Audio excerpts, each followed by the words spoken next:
నేల మీద మనలాగే ప్రాణులెన్ని ఉన్నా పిలిచేందుకు పలికేందుకు చుట్టరికాలతో చుట్టుకునేందుకు ఎన్నెన్నో అందమైన వరసలు మనవేలే కన్నా నోరార పిలిచిన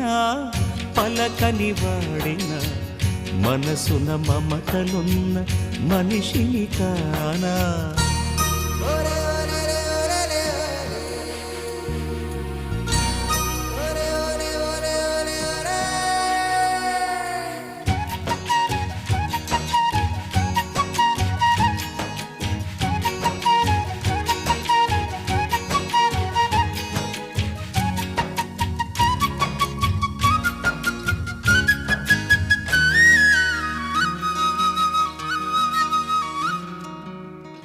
ఎవ్వరికి ఏమీ కాని ఏకాకినై ఉన్నా